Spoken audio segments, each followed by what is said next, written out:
Welcome back to another episode of the Even Your Dynasty show. We are back with our minor league update for last week, June 3rd through June 9th, are the dates we're covering in this. At the time of this recording, there are games currently going on for Tuesday, the 11th. So I may make a couple comments around those, but the statistics and everything that I hand out, that's going to only be for last week's games. We're going to start off by talking a little bit about the Rangers series and the Giants play there. I'm going to kind of keep that brief. Had some stuff come up this past few days, some family emergency things. So clearly didn't record. Unfortunately, it just wasn't going to happen. More important things at the time. So, but we're all good now. So I'm going to get this out tonight. Starting off with the Rangers series, where the Giants took 2 of 3, so that was a good sign on the road. Anytime you do that against the defending champions, even if they've been a disappointment this season in the Rangers, that's a good start. And a good way to wrap up the road trip. So they went in. Webb gave them 7 really good innings in the first game, got that win. Shout out to Spencer Howard, who in the first inning, he felt a lot like what I've seen previously out of him, throwing a lot of middle pitches. Felt like he was hanging some pitches, kind of got a little bit lucky. And then he settled in, and his location was a lot better. It was a lot more impressive. Easily his best outing, in my opinion, even though he did give up the earned run in that game compared to the one against Philadelphia where he had no earned.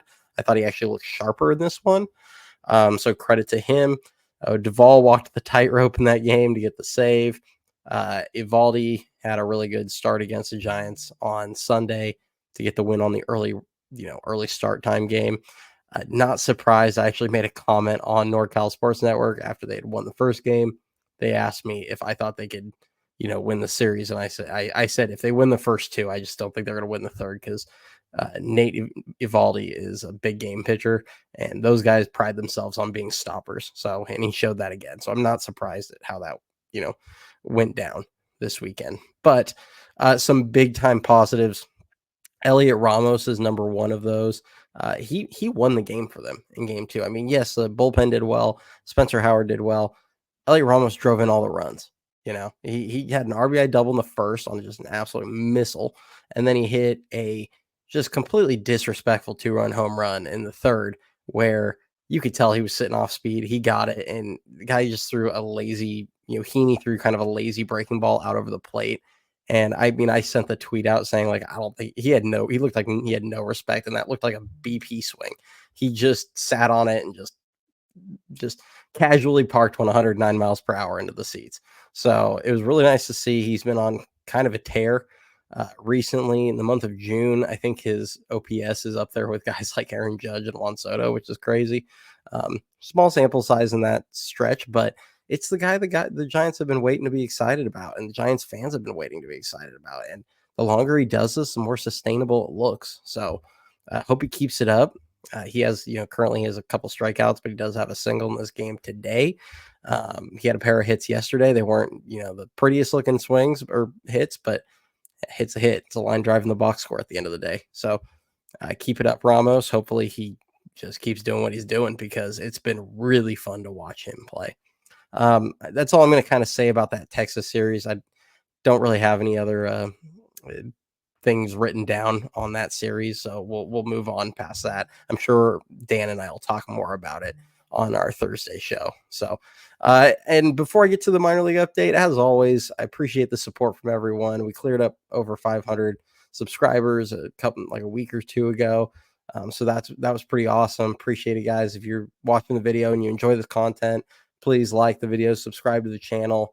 It means a lot. Appreciate you guys. So now on to the minor league update. So starting off with the Sacramento River Cats, we've had some movement, and I'm going to get into that amongst players. So you're going to hear some people that I maybe didn't talk about last week that are now in Sacramento, a few people that are going to move that got promoted. So I'll talk about some of those moves.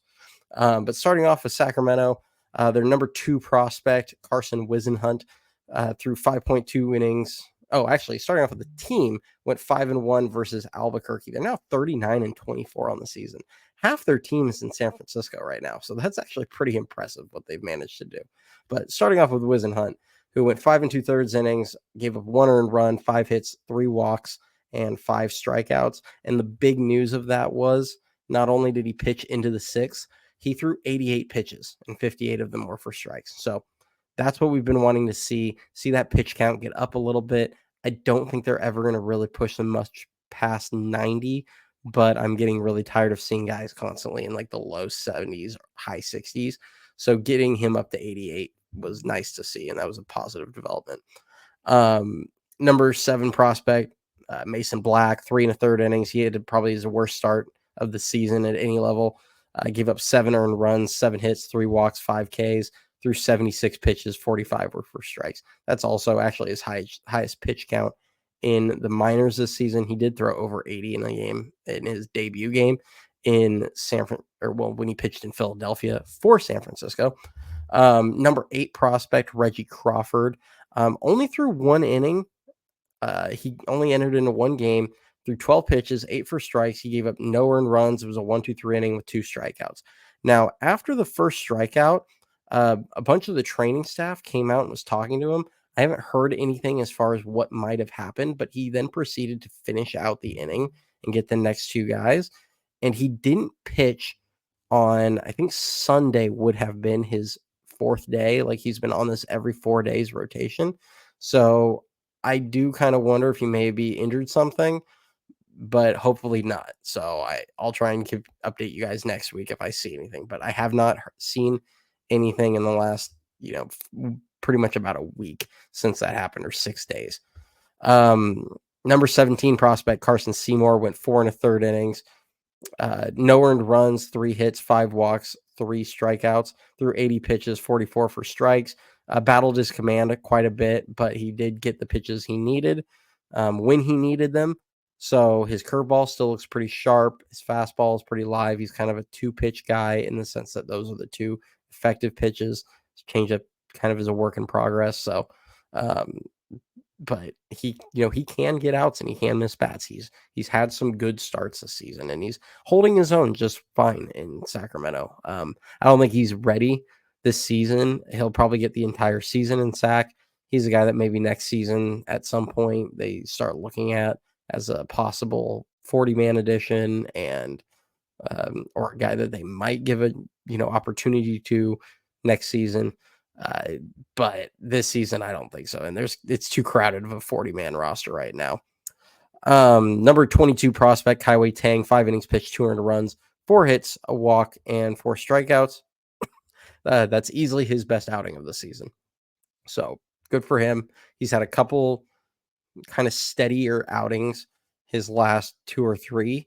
So he's at least trending in the right direction. He hasn't had a truly dominant outing yet, or even a very good one, but this is another, at least quality outing from him. Hunter Bishop has completely, I talked about last week, there were almost no position players that really swung the bats well for the Giants. Not the case this week. There were a few at least, but Hunter Bishop was probably the best of the group. He had a really big week, went 10 for 18, a home run, 3 doubles, 2 walks, and 4 strikeouts. The strikeouts are the most encouraging thing for me. Anytime I see him keep that number down, but he's got impressive power. He has impressive speed. There's some swing and miss, but he's got really good range in center field. He's a really good arm. He was a toolsy guy. I mean, he was a guy they talked about maybe being a 5-tool guy coming out of college. But the hit tool was the most questionable, and the one people wondered whether or not he'd be able to develop it. And he's doing a good job this season. He is older, obviously, for prospects. He's 26 this season. Lots of injuries, COVID, things that cost him, development time. But it's really good to see him making the most of his opportunity in Sacramento. He's hitting over 300 right now down there with a 900 plus OPS. So that's really solid. Luis Matos got demoted last week back to AAA, went 3 for 16 with a walk and 2 strikeouts. So the big instruction from him is, I guarantee, is controlling the strike zone more. He has very good bat to ball skills, kind of elite hand-eye coordination. But with that comes a guy that thinks he can swing at everything, and he does swing at everything a lot of times.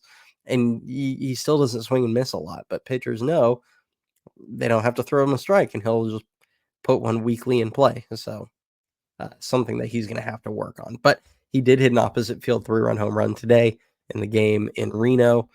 It is a live yard. The ball does carry particularly to right field in Reno. Earlier in the season, there was kind of a jet stream running out that way. I don't know the details on today's game because I haven't been watching. I just been kind of scoreboard watching at the moment for that game because I've had the other game on, but I do know that he hit a 3-run homer in today's game. Blake Sable is back in Sacramento. As many knew, he kind of went to Richmond when the Giants were on their East Coast trip. They did move him back up to Sacramento. He's been playing some first base, which has been really good to see. With Wade out, I'm not a fan of Trenton Brooks. I don't dislike the guy. I should say that. Like, I don't dislike the guy. I root for anybody that's getting their first hit. Just like when he got his first hit, that's something no one's gonna ever be able to take away from him in the major leagues. But I'd like to see Sable out there a lot more than I want to see Trenton Brooks. I like Sable a lot more as a player and a prospect. Juan Sanchez entered into 2 games. This was his best week of the season by far. 2 games, 4 innings pitched, 0 earned runs, 1 hit, 0 walks, and 5 strikeouts. So almost 4 perfect innings from him in his 2 outings. Moving over to Richmond, who went 2-4 versus Altoona in the Pirates organization. They are now 26-31 on the season. Starting off with their number 6 prospect, Hayden Birdsong, who is no longer the highest ranked prospect in Richmond. We'll get to that in a second.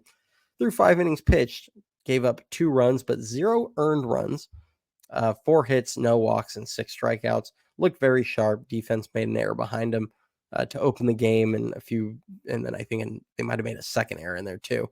And a couple runs ended up scoring, a couple unearned runs. Only threw 67 pitches, 46 for strikes. But so he was really efficient. But he got promoted to Sacramento, as did the number 13 prospect on the list, who we'll get to in a second. But Hayden Birdsong, very well deserved. I know I've said it it feels like 3 or 4 weeks now that I felt like he was going to get promoted any day now. That day came yesterday on June 10th. They announced the promotion of him and their number 13 prospect, Grant McCray. Now, unlike Hayden Birdsong, this one I think was a little less clear cut, a little more questionable. His hit tool is still very questionable, similar to Bishop, where he has a ton of swing and miss. He has 4 really good tools, obviously elite speed and an elite glove, a very good arm as well, and he has some sneaky good pop. He's probably got like 50 or 55 grade pop, depending on who you look at. I think it's usually like 50 grade power, which is, better than average for sure. Walks at a very good clip. Typically, most seasons you'll see him around 13 or 12 to 14% walk rate, which is really good, but he strikes out so much. I think his season rate is at about 32% right now in Richmond. Thought he could use more time, but I see this as kind of I think this is they know they can't sneak him through the Rule 5 again next season. So they're trying to get an evaluation on him in AAA. So that way, after the season, when they have to make the decision on who to protect and who not to protect, they'll have a better feeling on what they want to do there. You still may see them trade him. He could be a guy they're showcasing to other teams right now. But my gut is that they're mainly trying to get more of an evaluation on him at the upper levels. So I don't think he was, undeserving per se. I just think it would have been more beneficial for him to get more time in AA and try and let him truly dominate the level. Because after he had the player of the week and everything, he has cooled off a little bit. So next on the list, who's now the top prospect in Richmond, number 15 prospect, Von Brown, who I will say is not going to be the top prospect for long in Richmond. He is 0 for 6 with 4 strikeouts on the week. And when I say he's not going to be the top prospect there for long, it's not because I foresee, somebody in Eugene getting promoted up to Richmond. It's because when they do the reshuffle of prospect rankings around midseason, I think he's going to take a dive down the rankings if he's even on them at that point. His season has been that poor to this point. He is striking out almost 50% of the time. It has been quite ugly, unfortunately, for him. Number 19 prospect Victor Barracoto. He had probably the second best week of the system behind Hunter Bishop. Went 7 for 21 with a home run, 2 doubles, 2 walks, and 5 strikeouts. Again, the strikeout rate reasonable. The hitting for power really nice to see. That's kind of what we're used to seeing with Barracoto. I think that was his 5th home run of the season. So he's finally starting to show the power. I've said it a few times with him. He hit 27 last season in 2 very pitcher friendly environments. And yes, Richmond is very pitcher friendly. It is hard on hitters. He is struggling there. Doesn't mean he's not a good prospect. Just give him time. Let's kind of see how he looks. Let's see where his numbers are in July. That's kind of where I think I fall on him. Number 24 prospect, Adrian Sugastay, 2 for 14, a double, and 2 strikeouts. Pretty uneventful week for him. As it was for number 26 prospect, Jairo Pomares, who went 3 for 17 with a double and 5 strikeouts. Number 30 prospect, Carson Ragsdale, had a really solid outing for him. 5 2/3 innings pitched, 2 earned runs, 5 hits, a walk, and 9 strikeouts. Almost got the double digits there. Threw 85 pitches, 61 were for strikes, which is what you really like to see. At least it's what I really like to see. Is the pitch count getting up. Moving on over to Eugene. They went 4-2 on the week against Tri-Cities. That was in Tri-Cities. 30 and 25 on the season. Number 18 prospect Diego Velasquez, 8 for 26, 2 triples, a double, and 3 walks, and 5 strikeouts on the week. He's just hits. I mean, I've said it a lot of times with him. He doesn't have huge pop, but he has enough power to hit a lot of doubles. He has the speed to lay out some triples. He has some speed to turn some singles into doubles. He has some speed to steal some bags. He's just a really good hitter, and he doesn't have huge power. He's never going to be a big home run guy. He's a guy that might ever hit 10 home runs in a season at the major league level, and that's fine. Guys that can rake, there's places for them, even if they don't have huge power. Freddie Sanchez only hit double-digit home runs, I think, like 1 time in his entire career, and he was a damn good hitter for a long time. So won a batting title. So really like him as a prospect. He's having a really good season. I could see him getting bumped possibly later in the year to Richmond. But, the way the Giants operate, he's younger. He's only 20. I could see them just letting him chill in high A for the season and then starting to be more aggressive next season in his age 21 season, being as they've shown with guys like Luis Matos and Marcos Luciano and others, where they try and advance them more aggressively in the upper levels after giving them lots of at bats in the lower levels. Number 24 prospect O'Neal Perez, 0 for 8 with 3 walks, 3 strikeouts, and 2 stolen bases. His average has fallen off a cliff. I mean, it's taken a dive. He's down in the 230 range now, really struggling now for about 3 weeks. Hopefully he gets going sooner than later, because he's a guy I really like. I like the way he swings. I like the way he uses the whole field. He just needs to, he needs to start getting going again, unfortunately. Quinn McDaniel, also a guy that's having a really hard time. 4 for 22, a double, 6 walks, 10 strikeouts. That's a guy that, shows what I know. I was calling for him to get promoted a month ago, and his entire week has taken a dive, or his entire season has kind of taken a dive. He's down in the 240 range offensively. So hopefully he gets going, because he was showing a lot of really good things early. The league adjusted to him a bit, and now he's struggling quite a bit. Seth Corey, 2 innings pitched, an earned run, a hit, a walk, a strikeout, and also a promotion. He got bumped up to Richmond, and it's about time. He really earned it. He's been in Eugene for, it feels like, forever. It really hasn't been, it's been like 3 years, but his he just could not get over the hump in Eugene. Finally did. Good for him. I mean, he's older, but he's reinventing himself as a reliever. So I hope the guy has success because he has really good stuff, and especially swing and miss stuff from the left side. So that was the other promotion in the system that I saw. Will Bednar. Now, I don't know if he is on rehab in Eugene. When he was in San Jose, he was on rehab. In Eugene, I have not heard specifically if it's rehab or not.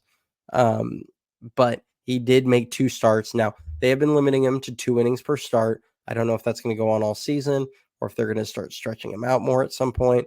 But his stuff looks really good. This is the best he's looked since they've drafted him.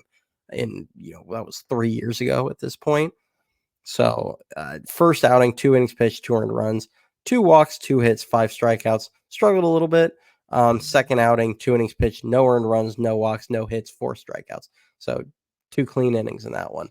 So, really good to see how he's throwing the ball. Farhan loves him. Wouldn't be shocked if he's healthy, if he gets moved quickly through the system. And it might be as a reliever. With his back injuries he's had in the past, he just may be a guy that they never feel comfortable trying to stretch out in a starter because they just don't think he's going to have the ability to stay healthy and stay on the field. So there's nothing wrong at this point. Yes, it's not ideal. You take a guy in the first round, and I think he was like a middle of the first round pick. Like he wasn't even a back end. He might have been pick 14 or something in that range. You want a starting pitcher, but if it doesn't work out, especially when it's injuries, if you can end up with a good quality reliever out of that guy, I mean, maybe he'll be a closer like his brother. You end up with a big time reliever.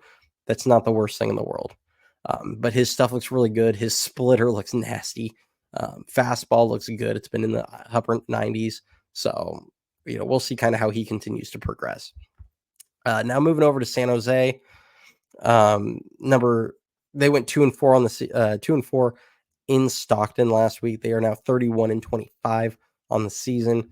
Number 3 prospect Bryce Eldridge, 4 for 20, a home run, a double, 2 stolen bases, and 4 strikeouts. That's a guy that he had a couple really big weeks, like 2 or 3 really big weeks in a row. Struggled last week. He did have the home run to left field. And then today, I don't know where he's at currently in the game, but he hit a home run and a double in his first 2 at bats, driving in 4 runs. Another home run to left field. He's put like 3 or 4 home runs of his 8 have been down the left field line. And that is why I think he could play in Oracle Park. And I continually will say he can play in Oracle Park because if you can hit it down foul pole to foul pole as a left-handed hitter, Oracle Park isn't going to be an issue because the biggest issue for them are guys that are like gap to gap hitters, especially with pull side power that use a lot more of right center. That kills lefties in Oracle Park. That's not his spot. He'll yank one right down the right field line and he'll put one out over the left field line. So that's why I think he can be very successful. It's why a guy like Juan Soto has had 0 issues hitting homers in Oracle Park. And if I called it AT&T a few times, force of habit, my bad, everyone. Number 10 prospect, Joe Whitman, 4 innings pitched, 2 earned runs, 6 hits, 3 walks, 4 strikeouts, through 76 pitches, 49 for strikes. Every week I say the same thing, been a roller coaster. Hopefully he starts settling in a little bit. He is a bit older. I'd like to see him get going so he can start moving his way through the system. But if you can't throw strikes consistently and you can't dominate the lower levels, they're not going to just push you up right away. So number 25 prospect, Cole Foster, 1 for 19 with a double, 2 walks, and 8 strikeouts. Really tough week, but he is just returning from injury. I give some leeway to those guys. I don't harp on him super hard when they're kind of in their almost rehab stint at the time. Number 28 prospect, Jonah Cox, with probably his worst week as a pro. I would imagine. I'd have to really dig back, but this seems like it was got to be the worst week he's had as a pro. 2 for 18 with 5 walks, 9 strikeouts, and he did steal 7 bags. So, and I think that was actually in 2 games. He had 4 one game and 3 in another. So it's a way to have an impact even when you're not swinging the bat well. And that's what I love about a guy like Jonah Cox. So hopefully he gets the promotion up to Eugene sooner than later, but Just kind of an interesting box score he had posted this week. Number 29 prospect, Josh Bostic, 5 innings pitched, 1 earned run, 1 hit, 2 walks, and 5 strikeouts. Looked very sharp this week. Now we're going to run through a couple guys that are currently rehabbing. Actually, a few of these guys, I put them in my notes as rehab guys, but they're actually over in a couple of the different levels. Starting off with number 16 prospect, Wade Meckler, who was in San Jose. He went 2 for 2 with a home run, but that was like middle of the week, and then he didn't play again at any level after that. So I'm fearing that he may have gotten injured. I haven't seen anything, but that's kind of where he was at. Number 12 prospect, Trevor McDonald, went to Eugene, 3 1/3 innings pitched, 2 earned runs, 2 hits, 2 walks, and 3 strikeouts. So it's his first action of full season ball for the season. We'll see kind of how he develops. Remember, he's a guy that they protected in the Rule 5 draft, or added to the 40-man roster to protect him in the Rule 5 draft, I should say. So he is currently taking up a 40-man spot. And this is his first season doing that. He's younger. He's one of their top prospects. They're not going to dump him and DFA him to try and pull Austin Warren or, Ethan Small back when their spots are up, or, Blake Snell. It's going to be probably more like a guy like Kaiwei Tang or David VR. So just keep that in mind. So I do foresee him getting moved up at least to Richmond. That's what he was listed on in the original, opening day rosters. I remember seeing him under Richmond. So maybe he's just rehabbing and he'll be up there next, because he did pitch in Eugene last season. And then number 4 prospect, Walker Martin, 2 for 12 with a double, 5 walks, and 7 strikeouts. A couple other people to notate that were over in the complex league. Ryan Reckley went 3 for 8 with a home run, 3 walks, 3 strikeouts, and 2 stolen bases. He is a guy that, he was a number 9 international prospect a couple years ago when they signed him. He's a guy that has tools. He has struggled mightily in the Dominican Summer League the last couple of years. So this is the most success he's had has been in the ACL for the Giants this season. He is 19. I wouldn't be like giving up on the guy yet. I'm not super high on him like I am other players in their system. But definitely not a guy I would just cast aside. He has potential. I know Kyle Haynes has talked about him as a guy they feel like the game is finally slowing down for. Now we'll see what happens when he gets to full season ball. I always put a lot more stock into that, obviously. So we'll see, whenever he does get the move up to San Jose, we'll see how he does. A few other people, I don't actually have the statistics for them. Actually, I know one of them off the top of my head, and that's Robbie Ray. Did a rehab start in the ACL, 2 perfect innings. He struck out 5 batters. He had 1 more perfect inning with 3 strikeouts the previous week. So he has been facing live hitters. So I think he is on track currently to be back right after the All-Star break, hopefully, or right around then. And then the last one is Maui Ahuna. I don't know what his numbers were. I didn't write them down, but I did see him making some rehab starts back in the ACL. So good to see him back out there. He hasn't played since like April 10th or something like that, or it's been really early when he got injured. So it'll be nice to see him back in San Jose. So that's all I have for this week. Appreciate everyone for sticking with me. I apologize how my voice probably sounded for much of this, battling a little bit of a cold or sinus infection. So doing my best here to talk through it, but I appreciate it and hold in the coughs. But other than that, appreciate all you guys. We'll be posting, or I'll be probably recording with NorCal guys tomorrow. And then Dan and I will do our live show on Thursday. It'll probably be an early morning one if I had to guess, like 8 o'clock. We'll see how that does. If not, maybe in the future we'll do the evening ones. My work schedule's changing, so we're gonna have to like figure out when we can record those. But always look forward to getting together with Dan for those. Those are a ton of fun. So other than that, hope everyone has a good one. Go Giants. Hopefully they can finish this. They can come back here on Houston. It's in the 9th now. Not looking good, but always believe. So have a good night, everyone.